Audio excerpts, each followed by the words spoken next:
pretty she felt, and looked. And again, I think when we get old, or when our loved ones get old, we don't think about these little things. But when's the last time she looked in a mirror?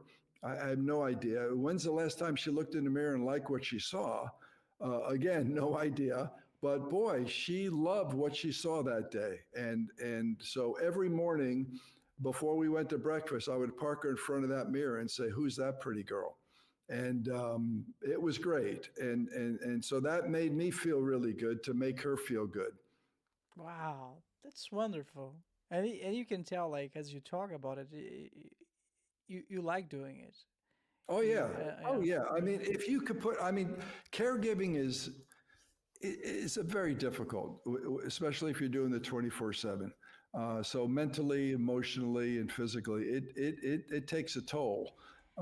But if you throw the emphasis on pleasing your loved one, another thing I wanted to say is one of my goals was to make her laugh at least once a day. She had a very good sense of humor, as did my dad, and luckily they passed that on to their kids. And so I would, again, I said, we're going to have fun, and if I could make her laugh, that was even better. And so those little, that took the weight off my shoulders, because if I could get her to smile, no matter what I went through, let's say that day, if it was a really rough day, and we had some of those rough days, but boy, if I could get her to smile before she went to bed, or laugh, it was great. And so that helped me get through some of those hard times as well. Yeah, yeah.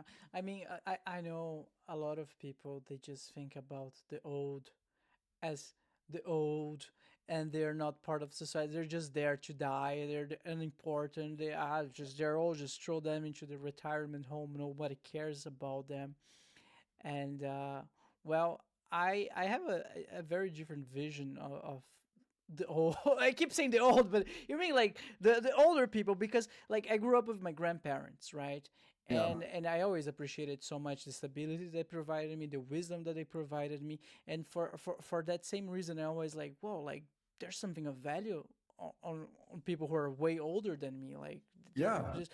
And I know that in Japan, for example, the culture is completely different, of course. And one of the differences is that they always treat old with like ultimate respect. Yeah.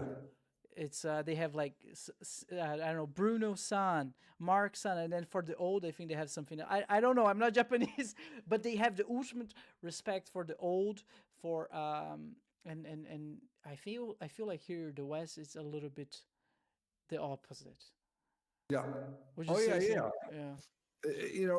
The norm used to be the three generations were in the same household, Yeah. and you grew up with your grandparents. I only had one grandparent. My mother's parents died before she was married, and my grandfather died when I was around 1 year old, so I never knew him directly. But we would visit my grandmother quite regularly, and she was great. I have very fond memories of my grandmother, and yeah, they have a lot of wisdom. Obviously, they have a life of experience that we could all learn from. One of the things you have to learn, I guess, as they get older and we're around them more, is they're not that same person that you grew up with. Oh. They're a little slower. They may be well. They could be a little more fragile. They may forget. There was a point where early on, my mother didn't remember my name. Oof. She remembered the other kids, but I'm the one taking care of her and wiping her butt several times a day. And she, one morning, again, she had a wicked sense of humor, so I wasn't sure if she was kidding or not. But one morning I went in, I brought her juice first thing in the morning. She liked her fresh juice in a little sippy cup, and she said, "Now, what is it I call you?" And I said, "You're kidding, right?" And she says, "No." I said, "Name your kids." And she said, "Laurel, Michael, Carol, David, DC." And she was stumped. She was joking. Come on. No, she wasn't. And I said, "Mark." And she goes, "Oh, Mark." And I thought, okay, we're good. And then she says, "Mark with a K?" And I said, "Yeah, you named me Mark with the K, your favorite son. And she says, I don't have favorites. I said, well, you have a favorite to forget. And so I have a chapter in the book titled, Does Wiping Butt Cause Amnesia?